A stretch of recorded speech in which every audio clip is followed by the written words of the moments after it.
नमस्कार साथियों, आप देख रहे हैं हिट फिट न्यूज टीवी और मैं हूं हरनाम सिंह बड़वाल।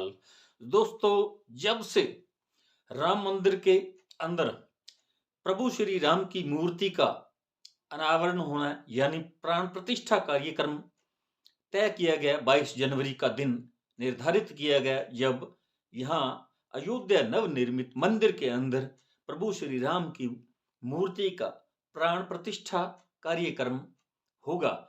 लेकिन तभी से, उसी दिन से तरह तरह की बातें निकल कर आ रही हैं, तरह तरह की जो है बवाल खड़े हो रहे हैं, घमासान चल रहा है। संत जो हैं, शंकराचार्य हैं, चार जो पीठाधीश्वर हैं, चार धाम के, चारों पीठों के, वो अपनी बात कर रहे हैं। वो इसका विरोध कर रहे हैं कि यह उद्घाटन जो है मोदी के हाथों, जो प्राण प्रतिष्ठा कार्यक्रम है, ये किया जाना बिल्कुल धर्म विरुद्ध है। और ये जो परंपराएं हैं, जो मर्यादा है, उसके बिल्कुल विरुद्ध किया जा रहा है ये काम। ये प्राण प्रतिष्ठा का जो जो कार्य है, ये मोदी जो एक राजनीतिज्ञ है, राजनेता है, वो देश के प्रधानमंत्री हैं, तो इसका मतलब ये नहीं कि वो पूरे काम जहां कहीं भी किसी भी धर्म धार्मिक कार्यक्रम के अंदर उनको इतनी तवज्जो दी जाती है, उनके हाथों से उद्घाटन किए जाते हैं। अब ये जो प्राण प्रतिष्ठा कार्यक्रम है, ये उनके हाथों से अगर प्राण प्रतिष्ठा कार्यक्रम होता है, तो ये बिल्कुल अनुचित है, ये हिंदू धर्म के विरुद्ध है। और संत, साधु, महात्मा सब इसका पूरी तरह से विरोध कर रहे हैं। लेकिन मोदी हैं, भाजपा है कि अपनी जिद पर अड़े हुए हैं। वो बिल्कुल वो चाहते हैं कि मोदी के हाथों से ही इसका प्राण प्रतिष्ठा का जो कार्यक्रम है होना चाहिए। लेकिन जब हिंदू समाज, जो हिंदू धर्म सनातन धर्म है, तो वो लोग सारे इसका विरोध कर रहे हैं, तो क्यों भाजपा इस जिद पर अड़ी हुई है? तो आप समझ सकते हैं, ये एक पूरी तरह से राजनीतिक कार्यक्रम है, राजनीतिक समारोह है। जिस प्रकार कांग्रेस के जो महासचिव है राहुल गांधी, वो भी इसी प्रकार की बयान बाजी कर रहे हैं।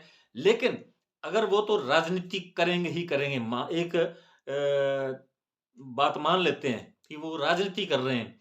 उनका कहना है कि लोकसभा चुनावों के मद्देनजर ये मोदी जो है एक इवेंट कर रहे हैं, जबकि ये एकदम खालिश धार्मिक कार्य है और ये संतों, महात्माओं, साधु, शंकराचार्यों के हाथों से होना चाहिए। पुनीत कार्य, एक ऐतिहासिक घटना है। और लेकिन ये भी, इसके साथ मोदी के दिमाग में भी यही बात है कि वो भी एक इतिहास बनाना चाहते हैं कि ये इतिहास है जो ये प्रभु राम का जो सैकड़ों वर्षों से, यानी 500-600 वर्षों से इसी राम मंदिर की जो जन्मभूमि है, ये विवादों में रही है। इसमें मुस्लिम और हिंदू दोनों पक्षों में विवाद रहा है। यहाँ बाबरी मस्जिद भी 1992 में ढहाई गई थी और बताया गया कि यहाँ ये अयोध्या की जो ये जगह है, ये राम जन्मभूमि है, यहाँ मंदिर था और मंदिर को तोड़कर बाबर ने यहाँ ये मस्जिद खड़ी कर दी थी। तो ठीक है, मान लेते हैं ये सैकड़ों वर्षों से ये विवाद चल रहा था। लेकिन अब ये एक ऐतिहासिक घटना, जब यहाँ मंदिर बन गया, उसके अंदर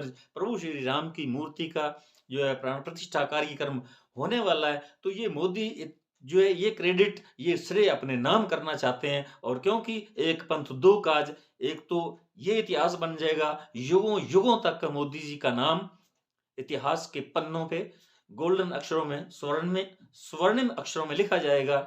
और दूसरी तरफ ये राजनीति भी है, कोरी राजनीति, क्योंकि अभी अप्रैल माह में चौथे महीने के अंदर जो है लोकसभा चुनावों का कार्यक्रम शुरू हो जाएगा और फरवरी माह के अंत में यहाँ आचार संहिता भी लग जाएगी। तो इसी के मद्देनजर जो है भाजपा वो इस मुद्दे को भुनाना चाहती है। ये क्रेडिट और ये श्रेय पूरा भाजपा अपने नाम लेना चाहती है, ताकि यहाँ लोकसभा चुनावों के अंदर उन्हें ये राजनीतिक लाभ मिल सके। और बहुसंख्यक हिंदू समाज है, उनका ये है जो अपीजमेंट पॉलिसी है, उसका ये उपयोग कर रही है। जैसा कि अक्सर ये जो है भाजपा और विरोधी जो है वो कांग्रेस पर जो है मुस्लिम अपीजमेंट यानी मुस्लिम तुष्टिकरण के हमेशा आरोप लगाते रहे। और जब 2014 के लोकसभा चुनावों में भी भाजपा का ये सबसे बड़ा एजेंडा था कि कांग्रेस जो है हमेशा मुस्लिम समाज है जो उनका ये तुष्टिकरण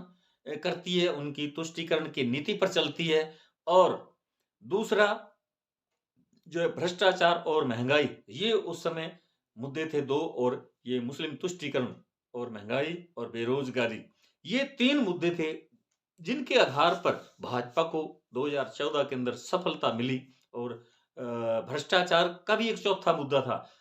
जैसे 2G घोटाला जो है वो उस समय बहुत फेमस हुआ था, बहुत प्रसिद्ध हुआ था। हालाँकि बाद में आज 10 साल हो गए हैं मोदी और भाजपा की सरकार को, लेकिन उसमें कुछ नहीं निकला और न कुछ पाया गया, न किसी को सज़ा मिली, न कोई उसमें, सब बरी हो चुके हैं। तो हो सकता है कि जो भी सरकार केंद्र में सत्ता में होती है, तो वो इस प्रकार के घोटालों को ठंडे बस्ते में डाल देती है। इस प्रकार के भ्रष्टाचार के आरोपों और मुकदमों को ठंडे बस्ते में डाल देती है, क्योंकि ये बारी-बारी से, क्योंकि दूसरी का भी नंबर आ जाएगा, दूसरी पार्टी भी सत्ता में आ सकती है।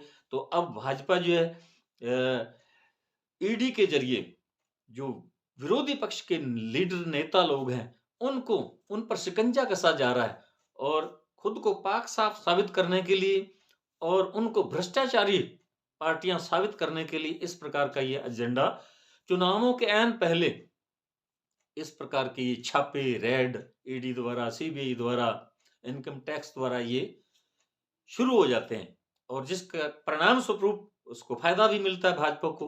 और इसी प्रकार अब मोदी जी जो हैं वो बिल्कुल पार्टी के अंदर होल-सोल हैं, सब लोग उनसे डरते हैं और मोदी पर बार-बार आरोप भी लगते रहे हैं कि वो पार्टी के अंदर किसी और को बिल्कुल भी इम्पोर्टेंस नहीं देते, जिनसे भी उनको थोड़ा बहुत खतरा महसूस होने लगता है कि ये जो लीडर भाजपा का, ये उनके समकक्ष खड़ा होकर उसे चुनौती दे सकता है, तो उसे ये साइडलाइन करने के हथकंडे अपनाने लगते हैं। इसी प्रकार लाल कृष्ण आडवाणी को साइडलाइन किया गया, वसुंधरा को कर दिया गया, शिवराज सिंह चौहान को कर दिया गया, यशवंत सिन्हा को कर दिया गया, मुरली मनोहर जोशी।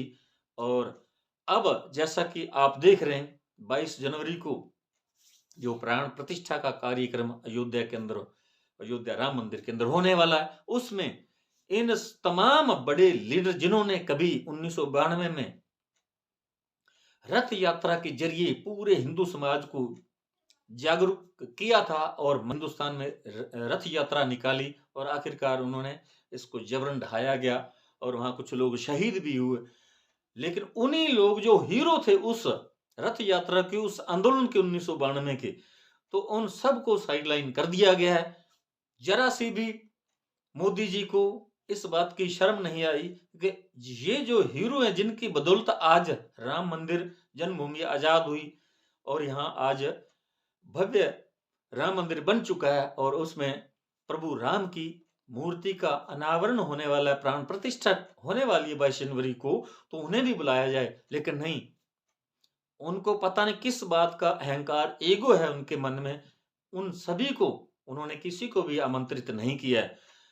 तो आज जो चर्चा का विषय है या विरोध का जो आलम है पूरे हिंदुस्तान में, पूरे हिंदू समाज के अंदर जितने भी साधु संत हैं, महात्मा हैं, चारों पीठों के जो पीठाधीश्वर हैं, शंकराचार्य हैं, वो इसी लिए विरोध कर रहे हैं और वो इस कार्यक्रम में भी नहीं आ रहे हैं।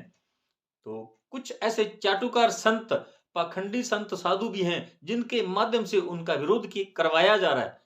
वो कर नहीं रहे हैं लेकिन उनसे करवाया जा रहा है, ये सब मैनेज किया जा रहा है। तो एक बात और मैं बताना चाहूंगा जिसका एक कल से 2 दिन पहले से नया विवाद शुरू हो गया है, क्योंकि जो नरेंद्र मोदी है प्रधानमंत्री, इनकी जो भाजपा पार्टी है, इन्होंने कर्नाटक के एक अपने भाजपा के जो ट्विटर हैंडल है उसमें एक तस्वीर अपलोड की थी जिसमें प्रभु राम को बाल्यावस्था में जो प्रधानमंत्री उंगली से पकड़कर चलते हुए दिखाया गया, उसका पूरे हिंदुस्तान में चारों तरफ इनकी किरकिरी हुई भाजपा की, तब उसको ट्विटर हैंडल से हटा लिया गया। ये आप उसमें आप देख सकते हैं ये फोटो, ये तस्वीर जिसमें मोदी जो है वो क्या कर रहे हैं।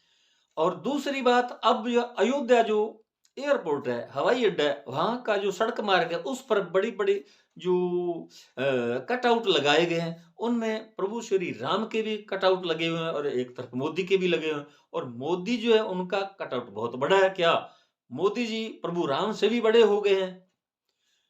ये सब जो इतना प्रचार और प्रोपेगेंडा हो रहा है, ये केवल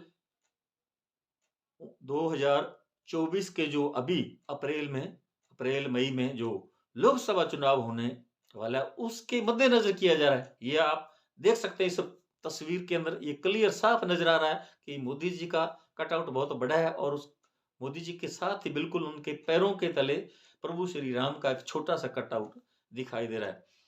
तो मोदी जी के कटआउट लगाने की जरूरत ही क्यों पड़ी वहां? जो मैनेजमेंट कमेटी है भाजपा की, वहां ये सारा प्रोपेगेंडा वही कर रही है। तो ये एकदम कोरी राजनीति की जा रही है।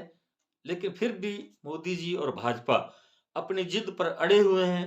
कोई भी कुछ भी कह रहा है, उन पर किसी का कोई भी विरोध का कोई असर नहीं दिखाई पड़ रहा। लेकिन एक बात के लिए तो मोदी जी को झुकना पड़ गया। जब सभी शंकराचार्यों ने, साधु संतों ने ये बात कही कि जो प्राण प्रतिष्ठा का कार्यक्रम, प्राण प्रतिष्ठा का जो उद्घाटन कार्यक्रम है, ये मोदी जी के हाथों से नहीं हो सकता क्योंकि वो अकेले हैं। उन्होंने अपनी पत्नी को त्याग दिया है, इसलिए वो अकेले नहीं कर सकते। तो ये तो जो है पति पत्नी जोड़ा जो होगा वही प्राण प्रतिष्ठा कर सकता है। तो अब जो यहाँ की जो अयोध्या राम जन्मभूमि क्षेत्र की जो कमेटी है, ट्रस्ट है, उसके जो अध्यक्ष हैं अनिल मिश्रा और उनकी पत्नी, अब ये काम वो करेंगे। लेकिन मोदी जी कहाँ पीछे रहने वाले हैं? मोदी जी भी वहां खड़े होंगे साथ में और उनकी भी तस्वीर साथ ही आएगी, ऐसा बताया जा रहा है। तो साथियों, ये जो है इस प्रकार की जो राजनीति हो रही है, ये किसी को भी पसंद नहीं है। मोदी जी कहीं न कहीं वास्तव में जिस प्रकार के उन पर आरोप लगाए जा रहे हैं, वो प्रभु राम से भी अपने आप को बड़ा प्रदर्शित करने की कोशिश कर रहे हैं और प्रदर्शित करने की कोशिश नहीं, खुद वो कर रहे हैं प्रदर्शित। साथियों, इस प्रकार जो है धर्म को बहुत नुकसान पहुंचता है। हिंदू धर्म जो है, क्योंकि इसमें 33 करोड़ देवी देवताओं के होने की जो बात कही जाती है, ऐसी मान्यता है, तो उसको भी कहीं न कहीं ठेस पहुंचती है। इस प्रकार की जो हरकतें हैं, उन्हें देखकर कुछ ऐसे बुद्धिजीवी लोग जो हैं, क्योंकि हिंदू धर्म में बहुत सारी जातियाँ, बहुत सारे संप्रदाय, समुदाय हैं, तो कुछ ऐसे लोग हैं वो जो अपने आप को ठगा-ठगा सा महसूस करने लगते हैं।